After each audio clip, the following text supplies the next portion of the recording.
కొత్త కావ్యాలు చదవాలి, కొత్త పుస్తకాలు చదవాలి తప్ప అవతార పురుషులు ఎవరో కొందరు ఉంటారో వారికి వస్తుంది, మనకి రాదనే అవిశ్వాసం వదిలిపెట్టండి. ఇవాళ మీ దగ్గర కూర్చుని 285 అవధానాలు చేసి 6 శతావధానాలు చేసి ఒక ద్విశతావధానం చేసి ఫలానా పండితుడు సాక్షిగా సహస్రావధానం చేసి 1000 పద్యాలు ఏకధాటిగా అప్పగించిన వాడు 10వ తరగతి పరీక్షల్లో ఓసారి తప్పాడు. నన్ను నమ్మండి, నేను 2వ ఉత్తీర్ణుడు. మీ పిల్లలు ఎవరైనా పరీక్ష తప్పితే మందలించకండి, అదేం ప్రమాదం కాదు. ర్యాంకులు రాకపోతే మందలించకండి, అదేం ప్రమాదం కాదు. వాళ్ళలో ఒక మహాశక్తి దాక్కుని ఉంది. ఈ ర్యాంక్ ఒక్కటే శక్తి కాదు. ఇందులో మార్కులు రాకపోతే వచ్చే నష్టం లేదు. మూర్ఖత్వం పోవడం ముఖ్యంగానే మార్కులు రావడం ముఖ్యం కాదు. ఆత్మవిశ్వాసం ఒక కారణం, పరమాత్మ విశ్వాసం ఒక కారణం. జీవితంలో గెలుపుకి ఈ రెండే. విజయానికి 6 మెట్లు 7 మెట్లు 26 మెట్లు ఉండవు, 2 మెట్లు. ఒకటి ఆత్మవిశ్వాసం, 2 పరమాత్మ విశ్వాసం. ఈ 2 నీకు చేత కాకపోతే కూడా 2 మెట్లు, తిరుపతి మెట్లు లేదా అన్నవరం మెట్లు. అక్కడ కూర్చుని చెప్పించుకోవడమే, చేసేది ఏం లేదు. అందుకని 16 మెట్ల నూరికే పుస్తకాలు అమ్ముకుందుకు ఉపయోగపడతాయి తప్ప ఆత్మవిశ్వాసం ఉండాలి, నీ మీద నీకు నమ్మకం ఉండాలి, నేను చేయగలను అని. రెండోది మనల్ని పుట్టించిన భగవంతుడి మీద నమ్మకం ఉండాలి. వాళ్ళు పెరగడానికి మెట్లు అయ్యాయట, అంతే నిజమే. ఆ మెట్లు ఎవరికంటే వారికి. నేను ఒకసారి చెవి డాక్టర్ గారి దగ్గరికి వెడితే ఆయన ఏకంగా 3 నెలలకు సరిపడి మందులు రాశాడు. రోజుకు 3 బిళ్ళలు, ఇలాగ 33 90 3 90 270 రాసి. నేను అప్పుడు అడిగా, ఏమంటే దీనివల్ల ఏమైనా ఇంప్రూవ్మెంట్ ఉంటుందా అన్నాడు. 15% ఇంప్రూవ్మెంట్ ఉంటుంది అన్నాడు. 15% ఇంప్రూవ్మెంట్కి 270 బిళ్ళలా? నాకు సరే ఊరికి మా పెద్ద అబ్బాయి శ్రీశ్రీ ఉన్నాడు, వాడితో అన్నా, ఏం డాక్టర్ గారు వెళ్ళారు, నాన్నగారు వెళ్ళారు కదా, ఏమైందంటే డాక్టర్ గారు బిళ్ళలు రాశారంటే ఏం చెప్పాడు అన్నాడు. 15% ఇంప్రూవ్మెంట్ తప్పకుండా ఉంటుందండి, ఆయన ఇన్కమ్ అండి, మీ చెవి ఏమీ పెరగదని చెప్పాడు. 15% ఆయన ఆదాయం పెరుగుతుంది, మీ శక్తి ఏం పెరుగుతుంది అనుకోకండి అన్నాడు. నువ్వు నాకంటే తెలివైన వాడు రా అనుకున్నాను నేను. అంచేత విజయానికి మెట్లు ఏమిటంటే మెట్లు వారు పెరగడానికి మనకేం ఉపయోగపడవు. మనకు ఉపయోగపడేవి 2 మెట్లండి. ఆత్మవిశ్వాసం ఉండాలి, మనల్ని పుట్టించిన అమ్మవారి మీద నమ్మకం ఉండాలమ్మా. ఈ 2 మన జీవితంలో కాపాడతాయి. చెబుతా, ప్రతి దాంట్లో ఒక సౌకర్యం ఉంటుంది, ఒక అసౌకర్యం కూడా ఉంటుంది. అసౌకర్యాన్ని సైతం సౌకర్యంగా మలుచుకోవడమే జీవితంలో గొప్ప విజయం. Making disadvantage as an advantage. కాలు విరిగింది, డాక్టర్ గారు 3 వారాలు విశ్రాంతి తీసుకోమన్నాడు. అది సుఖమైన అవకాశం. సుఖంగా టీవీ చూడొచ్చు, ఉద్యోగం చేయక్కర్లేదు, ఎక్కడికి వెళ్ళక్కర్లేదు. వెళ్ళాం కాళ్ళ దగ్గర కూర్చుంటుంది. అన్నీ బాగుంటే వాళ్ళు ఎందుకు కూర్చుంటారు? పైగా గంటకు ఒకడు వస్తాడు, 2 యాపిల్ పళ్ళు ఇస్తాడు. బాగుంటే మన ఇంటికి ఎందుకు వస్తాడు? యాపిల్ పళ్ళు ఎందుకు ఇస్తాడు? బోల్డ్ పుస్తకాలు చదువుకోవచ్చు, బోల్డ్ టీవీ చూడొచ్చు, సుఖంగా రామకృష్ణ జపం చేసుకోవచ్చు, ఎక్కడికి వెళ్ళక్కల. ఏమంటే కాలు విరిగింది ఏం చేస్తామన్నారు. అలాగని వెళ్లి కాలు విరగొట్టుకోకూడదు. నీకు మేలు చేసే మాటలు నీకు నచ్చవు చెబితే, నీకు నచ్చే మాటలు నీకు నచ్చుతాయి. కొన్ని మాటలు నచ్చుతాయి. పాపం చేయకుండా ఉండండి అంటే నచ్చదండి. ఎన్ని పాపాలు చేసినా సరే కార్తీక మాసంలో దీపం పడితే సఫా. అబ్బా ఏం చెప్పాడు రా, ఇంతకాలానికి ఈయన ఒకటి చెప్పాడు. వాడికి బుద్ధి లేదు, మనకి మెదడు లేదు. మనం గొర్రెలని దేశాల్లో గుర్రాలు కాదండి, మనం గొర్రెలు ఎక్కువ ఉన్నాయి ఇక్కడ. అలా పాపాలు పోతే ఇంకెందుకని కర్మ సిద్ధాంతం ఎందుకు? ఎవరికి పోయింది పాపం? మహానుభావునికి పోలేదు, మనకు పోతుందా అండి? యశోదాదేవి పూర్వజన్మలో అదితి. ఆవిడ దితి గర్భంలో ఉండే శిశువుని 7 ముక్కలు చేయించింది. 7 ముక్కలు మురికి ఆవిడ 6 సార్లు నరికితే 7వ ముక్క వచ్చింది. అంతేగా 4 ముక్కలు అవ్వాలంటే 4 సార్లు నరకక్కల, 3 సార్లు నరికితే చాలు. 6 సార్లు నరికితే 7వ ముక్క వచ్చింది. సరిగ్గా ఆవిడికి పడిన శిక్ష మళ్లీ దేవకిగా ఆవిడ పుట్టిన తర్వాత ఆవిడ కడుపులో ఉన్న శిశువులు 6గురిని చంపాడు కంసుడు. 7వ వాడిని వదిలేశాడు. 7వ వాడే మీకు బలరాముడు, సంకర్షణుడు. ఆయన తప్పించుకున్నాడు. ఎందుకని కర్మ. కశ్యపుడు భార్యకి తప్పలేదు, వసుదేవుడు భార్యకి తప్పలేదు, శ్రీకృష్ణుడు తల్లికి తప్పలేదు. మనకి దీపం పడితే తప్పిపోతుంది. ఏం అజ్ఞానంలో ఉన్నామండి. ఈయన మాటలు మనకి బాగా నచ్చుతాయి. గంగలో మునిగితే చాలు, గోదావరిలో మునిగి, శివ అంటే చాలు, శ్రీశైలం చూస్తే ఏ శైలం చూసినా పాపాలు అనుభవించాల్సిందే. అందులో ఏమీ తేడా. ఇవన్నీ చిత్తశుద్ధి కోసం ఏర్పడినవి. ఈ ఆధ్యాత్మికం కూడా ఇలాగే ఉంది. మనకి నచ్చే మాటలు మనకి మేలు చేయవు, మనకి మేలు చేసే మాటలు మనకి నచ్చవు. ఎవడైనా జ్ఞానం సంపాదించండి, శంకరాచార్య పుస్తకాలు చదవండి, స్వయంగా సాధన చేయండి, మీ జీవితాన్ని మీరు అవన్నీ ఎక్కడ వీలవుతాయండి? ఇవన్నీ ఎందుకంటే ఉపన్యాసంలో మనకి అది లెక్క. అవన్నీ ఏం చెప్పకూడదు. అట్టడుగునుండే మాయలన్నీ తీసుకొచ్చి చెబితే నచ్చుతాయి. మొత్తం ప్రపంచానికి వివాదము, అధర్మము, అది వివాదాస్పదమైన విషయం గొడవై తీరుతుంది. లంక మొత్తం నాశనమైంది. చివరికి మన జాతి లక్షణం విచిత్రం అండి. నాకు రావణాసురుడు వల్ల లంక నాశనమైందనట్లా సీత పుట్టుకు లంకకి చేటని సామెత పుట్టించారు. సీతాదేవి ఏం చేసిందండి లంకకి అన్యాయం? ఆవిడేమన్నా తెమ్మంది అక్కడ కూర్చుందా? మనకు అదొక ఆడవాళ్ల వల్ల యుద్ధాలు ఏర్పడ్డాయి. రామాయణం భారతం కూడా ఆడవాళ్ల వల్ల ఏర్పడలేదమ్మా, ఆడవాళ్ల మీద వ్యామోహం వల్ల ఏర్పడ్డాయి. ఆ వ్యామోహానికి గురైన వాడిని అనాలి కానీ సీతని ద్రౌపదిని అంటే ఎలాగా? అసలు వాళ్ళు వదిలేసేసి ద్రౌపది అండి, సీత అండి, అందువల్ల వాళ్ళ వల్ల యుద్ధాలు రాలా. వాళ్ళని చూసి వ్యామోహపడమని వాళ్ళు ఏమైనా మెళ్ళలో బొర్రెట్టుకున్నారా? మూర్చిబెళ్ళలాగా నన్ను ప్రేమించు అని ఇప్పుడు పెట్టుకుంటున్నారు. శుభ్రంగా టీషర్ట్ వేసి పైన ఉండే నినాదాలు చూడండి ఎంత ఘోరంగా ఉంటున్నాయి. ఇప్పుడు పెట్టుకుంటున్నారు. మీరు వాళ్ళని అనండి, తప్పులేదు, రెచ్చగొట్టారు. శుభ్రమైన టీషర్ట్ వేసేటువంటి అన్ని కనపడేలాగా పై దాని మీద నినాదం. ఇంకా అవతల వాడు ఎలా అవుతాడు? 18 ఏళ్లవాడు 55 ఏళ్లవాడు మేమే ఆగలేము.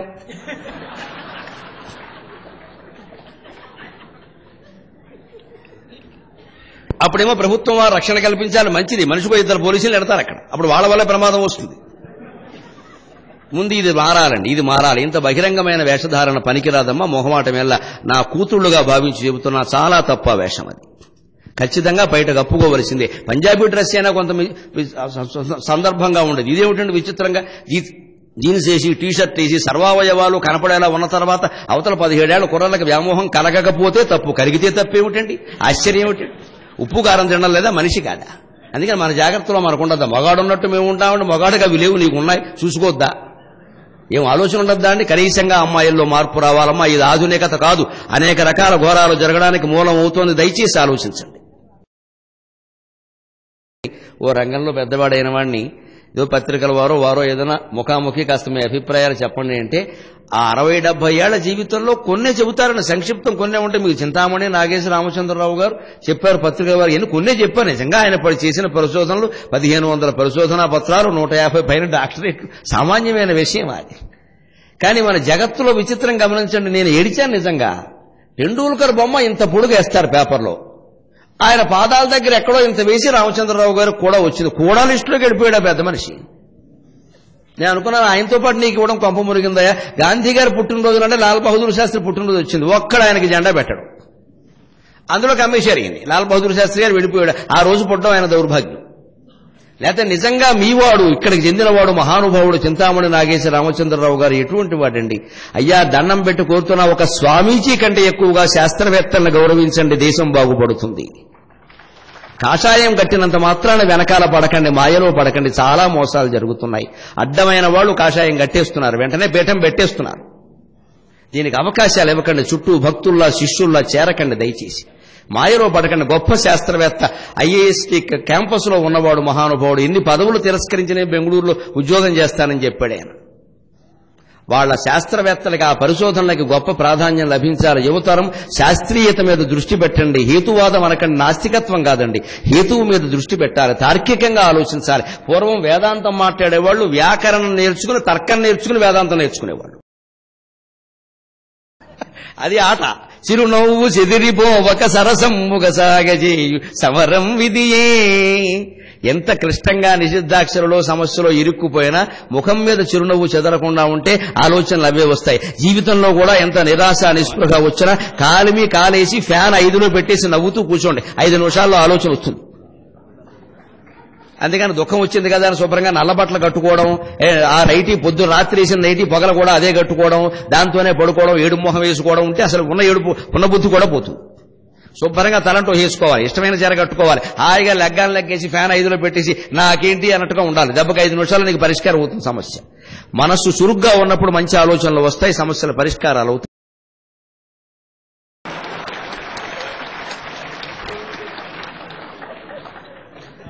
అది కానీ దాంట్లో గంభీరమైన విషయం ఏమిటంటే, పేదరికంలో దరిద్రులైన వాళ్ళందరినీ నారాయణ స్వరూపంగా చూడమని భావనమ్మ. మన సంపదలన్నీ మనంతట మనమే దానం చేసి ధర్మం చేసి తగ్గించుకోవాలి తప్ప అనవసరంగా మిగుల్చుకుని ప్రభుత్వానికి పన్నులు కట్టి ఎందుకు వచ్చిన గొడవ. అదేదో సెల్ఫ్ ఇంపోజ్డ్ ఇన్కమ్ ట్యాక్స్ అంటారు. సంపదలు పెరుగుతున్నప్పుడు మన సంస్కృతి గమనించడం, ధర్మార్థ కామ మోక్షాలు. ధర్మం ఇటుంటుంది, అర్థం కామం చివర మోక్షం. అర్థం పెరిగితే ధర్మంతో మొట్టికాయ వెయ్యాలి, కామవాంఛలు పెరిగితే మోక్షంతో మొట్టికాయ వెయ్యాలి. అందుకే 4 అలా పెట్టే. ధర్మమోక్షాలు పోలీసులు లాంటివి, అర్ధకామాలు దొంగలు లాంటివి. ఇక్కడికి 2 దొంగలు వచ్చారనుకోండి, వస్తారు కళ్యాణం చూడడం కోసం ఒకడొస్తే, కన్న వేయడం కోసం ఒకడొస్తాడు. అందుకని అందరూ అవధానం మోజులో ఉండగా ఎవడు జబ్బో కత్తిరిద్దామని ఒకడొస్తాడు. కానీ దాంతో పాటుగా ఓ ఎస్పీ గారు వచ్చి వేదిక మీద ఉన్నాను, వాడు వెళ్ళిపోతారు, వెంటనే పోలీసులు ఉన్నారు రాబోయే మన పని జరగదని. అలాగా ధర్మమోక్షాలనే పోలీసులతో అర్ధకామాలనే దొంగలను ఎప్పుడూ అదుపులో పెట్టాలి. మనం ధార్మిక కార్యక్రమాల ఖర్చు పెట్టడం ద్వారా అర్థాన్ని మనమే తగ్గించుకుంటే పుణ్యం రూపంలో మనకి మిగిలింది అది ఎప్పటికీ తరగని పుణ్యం అది. అందుకని దరిద్రులకు సేవ చేసి నారాయణ స్వరూపంగా వారిని భావించిన. అందుకే కొన్ని సందర్భాల్లో అన్నదానాన్ని నారాయణ సేవ అంటారు. మామూలుగా అన్నదానం అనరు, నారాయణ సేవ అంటారు. అది దాని గాంభీర్యం. సరే, చమత్కారం సరే నడిచింది కదా. ఉప్పు చూచి భయము ఊరగాయ భయము, ఉప్పు చూచి భయము ఊరగాయ భయము, తీపి తినగ భయము దిష్టి భయము, పుట్టుమత్స భయము పూజలందు భయము, భయము లేనిదొకటే పాప భయము.